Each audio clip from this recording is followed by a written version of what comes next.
Tahun 2026 bukan tahun yang ramah bagi mereka yang hidup tanpa perencanaan. Harga pangan naik perlahan tapi pasti. Biaya pendidikan dan kesehatan menekan dari belakang. Sementara gaji sebagian besar pekerja hanya bergerak 12%, bahkan ada yang stagnan. Banyak keluarga kelas menengah Indonesia terjebak di posisi serba salah. Tidak cukup miskin untuk dapat bantuan, tapi tidak cukup kaya untuk bernapas lega. Inilah wajah nyata middle income trap. Bekerja keras tapi merasa jalan di tempat. Dan kalau kamu merasakannya sekarang, berarti kamu tidak sendirian. Dalam tekanan seperti ini, jalan pintas terlihat sangat menggoda. Sepanjang 2024 hingga 2025, ribuan orang mencoba peruntungan lewat judi online, skema cepat kaya, atau crypto pump and dump, dengan harapan bisa keluar dari masalah dalam semalam. Hasilnya bisa kita tebak bersama, bukan kebebasan finansial, tapi rekening kosong dan trauma baru. Disinilah generasi siap berdiri, bukan untuk menjual mimpi instan, tapi untuk mengajak kembali ke bisnis real. Bisnis yang kotor tangannya, tapi jelas pijakannya. Masih banyak orang yang berkata, saya ingin usaha tapi tidak punya modal. Kalimat ini terdengar logis, tapi seringkali menipu. Data menunjukkan sebagian besar bisnis besar dunia lahir dari skala mikro, bahkan dari garasi rumah atau dapur sempit. Di tahun 2026, keunggulan bukan lagi soal siapa paling tebal uangnya, tapi siapa paling cepat belajar, paling adaptif dengan teknologi, dan paling peka membaca masalah di sekitarnya. Modal uang bisa dicari, tapi modal mental dan kemampuan berpikir jarang dilatih.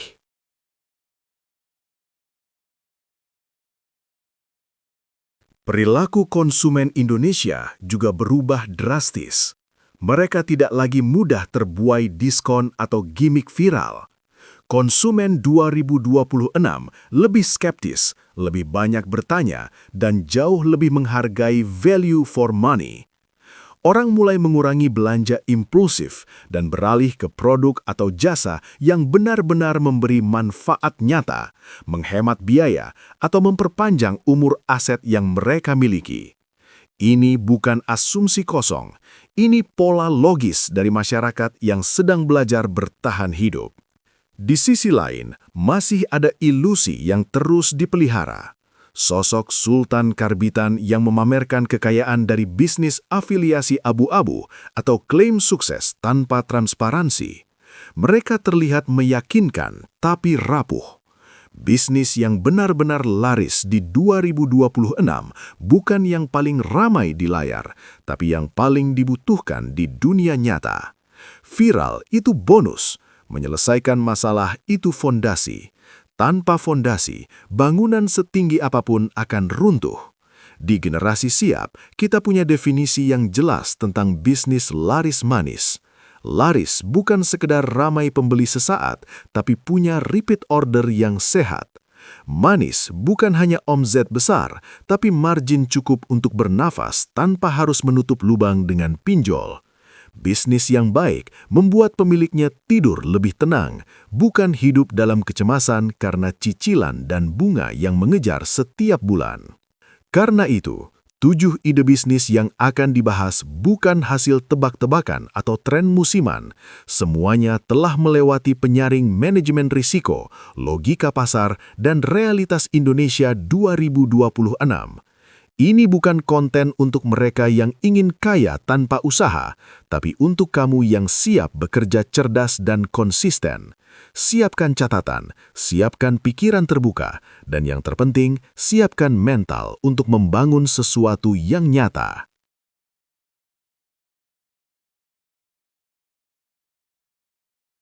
Banyak orang masuk ke tahun 2026 dengan luka finansial yang belum sembuh.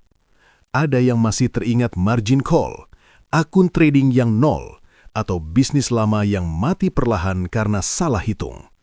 Luka ini nyata dan sering membuat orang takut memulai lagi. Tapi kegagalan bukan tanda bahwa kamu bodoh. Kegagalan adalah biaya sekolah yang mahal. Bedanya, sekarang kamu punya pengalaman. Tahun ini bukan tentang mengulang kesalahan, tapi tentang membalas rasa sakit itu dengan keputusan yang lebih tenang dan terukur. Salah satu penyebab kegagalan terbesar di Indonesia adalah kutukan ikut-ikutan. Ketika satu bisnis terlihat ramai, semua orang masuk tanpa bertanya apakah hitungannya masuk akal. Franchise minuman viral adalah contoh paling jelas. Antre panjang di awal, sepi di bulan ke-6. Masalahnya bukan di produknya, tapi di mentalitas FMO. Orang lupa menghitung biaya sewa, gaji, bahan baku, dan waktu balik modal yang realistis. Tanpa perhitungan BEB yang jujur, usaha hanya jadi euforia sesaat. Seorang pebisnis sejati tidak berburu uang seperti nelayan yang mengejar ikan satu persatu. Ia berpikir seperti pembuat jaring, fokus membangun sistem yang bisa menangkap nilai secara konsisten. Money chaser selalu kelelahan karena berlari kemana-mana, sementara problem solver justru dicari orang. Uang bukan tujuan utama. Uang adalah efek samping dari nilai yang kamu berikan. Semakin besar masalah yang kamu selesaikan, semakin besar peluang uang datang dengan sendirinya. Kesalahan klasik pemula hampir selalu sama, mencampur uang dapur dengan uang usaha. Awalnya terasa sepele, tapi disinilah banyak bisnis mati perlahan. Bahkan dengan modal Rp500.000, disiplin harus dimulai sejak hari pertama. Pisahkan rekening, catat pemasukan dan pengeluaran, dan perlakukan bisnis seperti entitas yang berdiri sendiri. Tanpa literasi keuangan dasar ini, sebesar apapun ide yang kamu miliki, akan bocor dari dalam. Ekspektasi juga perlu dibenahi. Tahun pertama berbisnis di 2026 bukan tentang pamer hasil, tapi tentang bertahan hidup. Fokus utamanya adalah membangun sistem, menemukan pola pelanggan, dan menutup lubang operasional satu persatu. Jika di tahun pertama bisnismu tidak mati dan arus kas mulai stabil, itu sudah kemenangan besar. Mereka yang sabar di fase ini biasanya yang bertahan paling lama di fase berikutnya. Satu hal yang sering diabaikan adalah dana cadangan bisnis. Ketika penjualan turun, banyak orang panik dan langsung lari ke pinjol. Ini langkah yang sangat berbahaya. Dana cadangan memberi nafas saat ada guncangan, entah kenaikan harga bahan, pelanggan telat bayar, atau masalah tak terduga lainnya. Menyisihkan keuntungan sekecil apapun adalah bentuk hormat pada masa depan bisnismu sendiri. Pada level terdalam, bisnis bukan sekadar alat mencari uang. Bisnis adalah latihan mental untuk memberi manfaat. Ketika orientasimu adalah membantu, melayani, dan meringankan beban orang lain, daya tahan mentalmu akan jauh lebih kuat. Uang akan naik turun, tetapi makna membuatmu tetap berdiri. Filosofi tangan di atas inilah yang akan menjadi fondasi saat kita masuk ke ide-ide nyata yang bisa kamu jalankan di dunia nyata. Di tahun 2026, satu kata yang paling dicari rumah tangga Indonesia adalah efisiensi. Inilah celah besar bagi jasa konsultan efisiensi rumah tangga atau micro auditor. Tugasnya bukan memberi ceramah, tapi membedah pengeluaran harian klien secara praktis. Mulai dari tagihan listrik, belanja bulanan, cicilan, sampai proteksi yang tidak efisien. Bisnis ini tidak butuh kantor atau stok barang. Hanya logika, empati, dan kemampuan menjelaskan solusi dengan bahasa yang sederhana. Alasan jasa ini laris sangat sederhana. Literasi keuangan Indonesia masih rendah, sementara tekanan biaya hidup makin tinggi. Banyak orang rela membayar Rp100.000 untuk sesi konsultasi jika hasilnya mampu menghemat Rp1.000.000 per bulan. Dari sisi klien, ini terasa seperti keputusan cerdas. Dari sisi pelaku usaha, ini adalah bisnis margin tinggi dengan biaya operasional nyaris nol. Selama solusi yang diberikan nyata dan bisa dipraktekkan, kepercayaan akan tumbuh dengan cepat. Ide kedua, bergerak di ranah kesehatan. Tapi bukan kesehatan yang generik. Catering sehat berbasis masalah atau healing food menjawab ledakan penyakit gaya hidup seperti diabetes dan kolesterol tinggi. Di 2026, semakin banyak orang sadar bahwa obat saja tidak cukup. Pola makan adalah kunci. Bisnis ini bisa dimulai dari dapur rumah dengan sistem pre-order, menu terbatas, dan target pelanggan yang jelas. Mereka yang ingin bertahan hidup lebih lama dengan kualitas hidup lebih baik. Strategi pemasaran untuk bisnis ini tidak bisa asal jualan. Yang dijual bukan sekedar makanan, tapi rasa diperhatikan. Empati marketing menjadi kunci. Edukasi kandungan gizi, cerita pelanggan, dan testimoni perubahan kondisi jauh lebih kuat daripada diskon. Ketika pelanggan merasa dipahami, mereka tidak hanya membeli, tapi bertahan. Repeat order inilah yang membuat bisnis catering sehat jauh lebih stabil dibanding usaha makanan musiman. ID ketiga lahir dari kesenjangan digital yang masih lebar. Banyak UMKM lokal ingin tampil profesional di dunia online, tapi tidak punya waktu, kemampuan, atau keberanian. Agensi konten berbasis AI menjadi jembatan.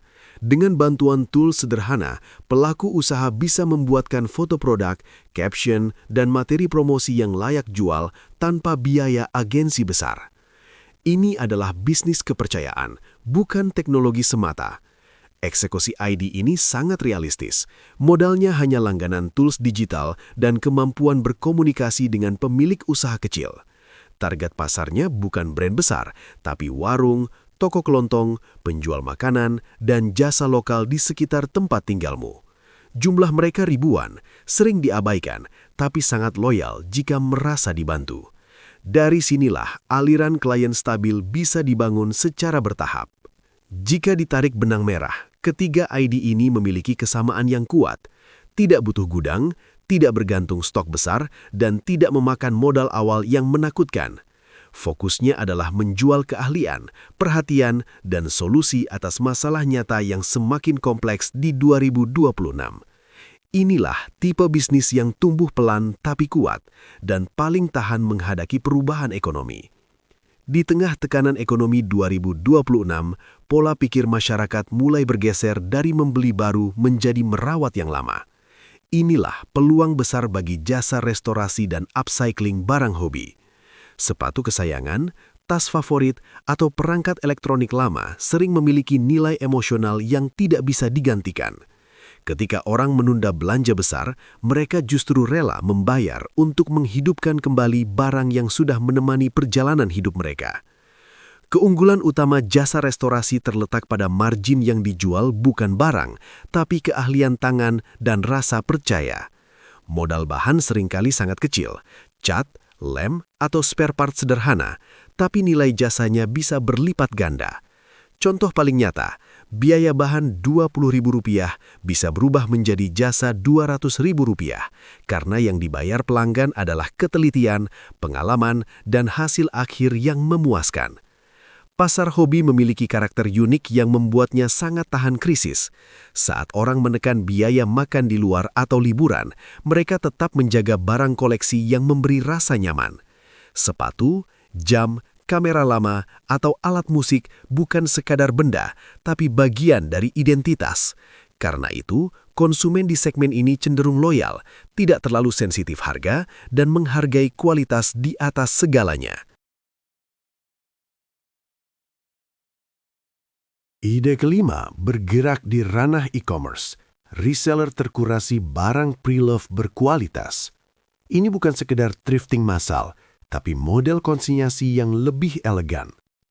Banyak kelas menengah membutuhkan uang cepat, entah untuk kebutuhan keluarga, pendidikan, atau darurat. Dan mereka memiliki barang branded yang masih sangat layak pakai. Disinilah peran reseller yang mampu menjadi perantara dengan sistem yang adil dan transparan. Kepercayaan adalah mata uang utama dalam bisnis ini. Kurasi harus ketat. Kondisi barang dijelaskan apa adanya, keaslian diperiksa dengan serius. Foto produk tidak perlu berlebihan. Justru kejujuran visual membangun rasa aman.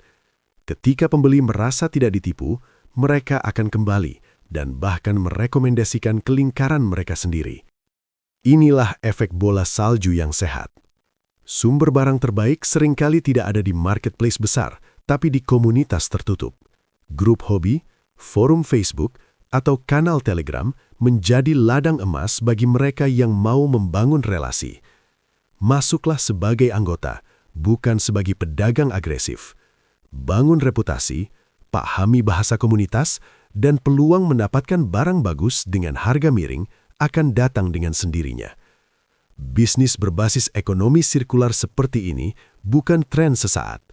Dunia bergerak ke arah keberlanjutan dan masyarakat mulai bangga menggunakan kembali barang yang masih layak.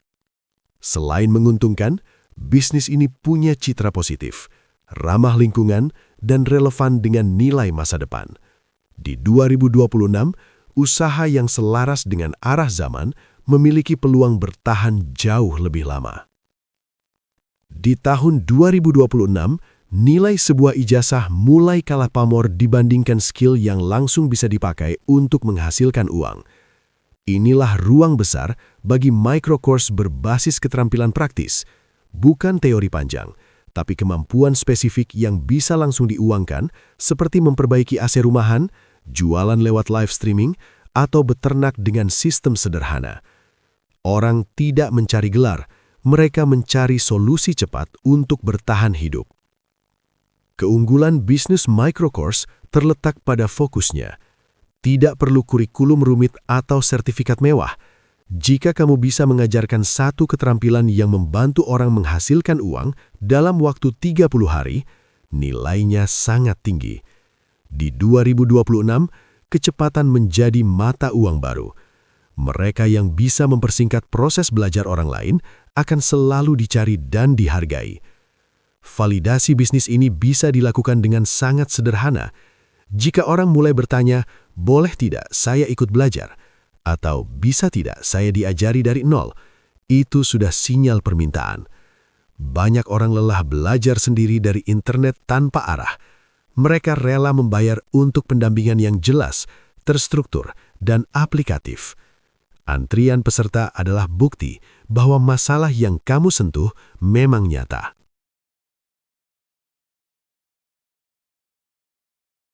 Metode pengajaran menjadi pembeda utama. Jangan hanya mengajar, tapi dampingi sampai bisa. Pendekatan mentoring jauh lebih efektif daripada sekedar video rekaman. Ketika murid berhasil, reputasimu akan menyebar secara organik. Generasi siap selalu berpihak pada bisnis yang mencerdaskan orang lain karena dampaknya tidak berhenti di satu transaksi, tapi menular ke banyak kehidupan. Aid ke-7 menyasar kelompok yang sering terlupakan, namun kebutuhannya terus meningkat. Layanan pendampingan dan logistik lansia. Populasi lansia Indonesia tumbuh, sementara anak-anak mereka sibuk bekerja di kota. Banyak orang tua membutuhkan bantuan sederhana, antar ke rumah sakit, teman berbincang, atau belanja harian. Ini bukan layanan medis, ini layanan kemanusiaan. Modal utama bisnis ini bukan alat canggih, tapi empati dan kesabaran. Lansia butuh ditemani, didengarkan, dan diperlakukan dengan hormat. Dari sisi anak, mereka butuh rasa aman. Karena itu, transparansi menjadi kunci. Laporan digital, foto kegiatan, dan komunikasi rutin membuat jasa ini dihargai lebih mahal karena yang dijual adalah ketenangan pikiran keluarga. Jika dirangkum, 7 ide yang telah dibahas memiliki satu benang merah yang kuat. Semuanya bertumpu pada pelayanan manusia ke manusia.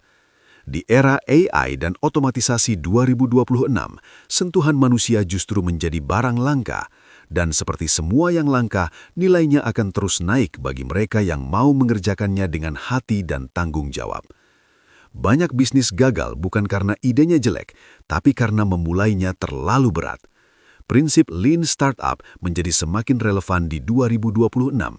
Mulailah dari versi paling sederhana yang bisa dijual. Jangan sewa ruko, jangan beli peralatan mahal, jangan sibuk membangun citra. Fokus satu hal saja. Apakah orang benar-benar mau membayar solusi yang kamu tawarkan? Jika belum ada transaksi, berarti belum ada bisnis. Bisnis juga perlu disiplin dalam manajemen risiko seperti trading. Kamu harus punya batas rugi. Tentukan sejak awal berapa lama dan berapa besar modal yang siap kamu korbankan untuk menguji ide. Jika data menunjukkan tidak ada permintaan, berhenti atau pivot adalah keputusan cerdas, bukan kegagalan. Yang berbahaya bukan rugi kecil, tapi keras kepala mempertahankan sesuatu yang jelas tidak berjalan.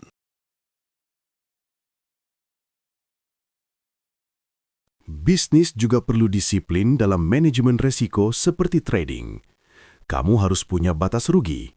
Tentukan sejak awal berapa lama dan berapa besar modal yang siap kamu korbankan untuk menguji ide. Jika data menunjukkan tidak ada permintaan, berhenti atau pivot adalah keputusan cerdas, bukan kegagalan. Yang berbahaya bukan rugi kecil, tapi keras kepala mempertahankan sesuatu yang jelas tidak berjalan. Di sisi pemasaran, 2026 adalah era konten organik yang bercerita. Orang semakin kebal terhadap iklan keras. Mereka lebih tertarik pada cerita nyata, proses, dan pengalaman. Konten tidak harus viral, cukup relevan dengan masalah orang terdekatmu. Algoritma platform semakin pintar membaca interaksi lokal. Jika ceritamu jujur dan konsisten, jangkauan akan datang perlahan tapi tepat sasaran. Satu pondasi yang tidak boleh ditawar adalah pencatatan arus kas. Omzet besar sering menipu ego, tapi yang menyelamatkan bisnis adalah keuntungan bersih. Catat setiap pemasukan dan pengeluaran sekecil apapun. Rumusnya sederhana.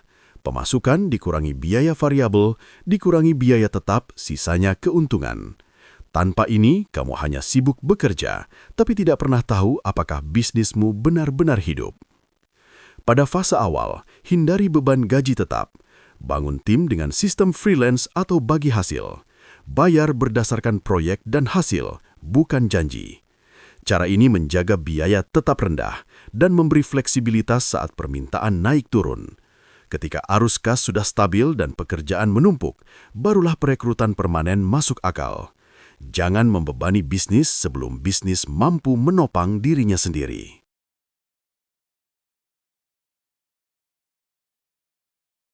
Satu peringatan keras perlu disampaikan. Jauhi jebakan pinjol berkedok modal usaha. Banyak bisnis kecil mati bukan karena sepi pelanggan, tapi karena bunga yang mencekik. Bisnis modal kecil seharusnya tumbuh dari tabungan pribadi atau keuntungan yang diputar kembali. Utang konsumtif hanya akan memindahkan stres pribadi ke stres operasional, dan itu kombinasi yang mematikan. Ekspansi bukan soal gengsi atau merasa sudah sukses. Ekspansi hanya masuk akal ketika ada permintaan yang tidak mampu kamu layani dan sistem sudah berjalan tanpa kehadiranmu setiap jam. Jika bisnismu berhenti saat kamu tidak ada, berarti belum siap naik level. Skala yang sehat dibangun dari data, bukan dari emosi atau dorongan ingin terlihat besar. Bisnis pada akhirnya bukan sekadar soal menambah saldo rekening. Bisnis adalah kendaraan untuk merebut kembali kendali atas hidupmu sendiri. Kendali atas waktu, atas pilihan, dan atas arah masa depan keluarga. Di dunia yang semakin tidak pasti, bergantung sepenuhnya pada satu sumber penghasilan adalah risiko besar. Bisnis memberi ruang bernafas, memberi opsi, dan memberi posisi tawar yang lebih adil dalam hidup. Mental korban adalah jebakan paling halus tapi paling merusak. Menyalahkan ekonomi, menyalahkan pemerintah, menyalahkan masa lalu tidak pernah menghasilkan solusi. Tahun 2026 akan dimenangkan oleh mereka yang memilih bertanggung jawab atas hidupnya sendiri. Bukan berarti situasi mudah, tapi mereka yang mau berpikir, bergerak, dan beradaptasi akan selalu menemukan celah di tengah kesulitan. Mengeluh tidak mengubah apapun, bertindak mengubah segalanya. Generasi Siap berdiri dengan satu komitmen sederhana namun tegas, menyampaikan literasi yang jujur dan logis. Kami tidak tertarik menjual mimpi kosong atau skema cepat kaya yang rapuh. Semua yang dibahas di sini disaring dengan manajemen risiko, akal sehat, dan realitas lapangan. Jika sebuah ide tidak masuk akal secara logika, kami tidak akan memolesnya hanya demi terlihat menarik. Kepercayaan dibangun dari konsistensi, bukan sensasi. Ada satu kelompok yang selalu kami hormati, para pejuang keluarga. Mereka yang bangun pagi dengan beban tanggung jawab, memikirkan anak, pasangan, atau orang tua yang harus dijaga. Memulai bisnis, sekecil apapun langkahnya hari ini, adalah bentuk cinta yang nyata. Bukan janji, bukan kata-kata manis, tapi tindakan yang pelan-pelan membangun masa depan yang lebih aman bagi orang-orang yang kamu sayangi. Sekarang, giliran kamu untuk berbicara. Dari 7 ide bisnis yang telah dibahas, mana yang paling terasa dekat dengan kondisimu saat ini? Atau mungkin bukan ide yang menakutkan, tapi langkah pertamanya. Tulis di kolom komentar, bukan untuk pamer, tapi untuk berdiskusi. Ketakutan yang dibagikan seringkali menjadi solusi bagi orang lain yang membaca diam-diam. Perjalanan membangun bisnis bukan lomba cepat, tapi perjalanan panjang yang menguji konsistensi dan karakter. Akan ada hari di mana hasil terasa lambat, ada saat keputusan terasa berat, dan ada momen ingin menyerah. Di titik-titik itulah pondasi mental diuji. Mereka yang bertahan bukan yang paling pintar, tapi yang paling sabar dan mau terus belajar dari kenyataan. Sebagai penutup, ingat satu hal penting. Kekayaan bukan tentang seberapa banyak uang yang kamu dapatkan hari ini, tapi seberapa kuat fondasi yang kamu bangun untuk bertahan besok. Saya tetap mengajakmu untuk berpikir logis, bertumbuh konsisten, dan tidak tergoda jalan pintas. Bangun bisnismu dengan kesadaran penuh, karena masa depan tidak dibentuk oleh harapan, tapi oleh keputusan yang kamu ambil hari ini. Jika konten ini membuka cara pandangmu, bantu channel Generasi Siap dengan satu tindakan sederhana. Tekan tombol like agar video ini menjangkau lebih banyak orang yang sedang berjuang seperti kamu. Tuliskan pendapat atau pertanyaanmu di kolom komentar supaya diskusinya hidup dan saling menguatkan. Dan subscribe agar kamu tidak tertinggal pembahasan logis seputar bisnis, mentalitas, dan realitas ekonomi ke depan. Dukungan kecilmu memberi dampak besar bagi arah channel ini dan bagi mereka yang membutuhkan literasi yang jujur dan membumi.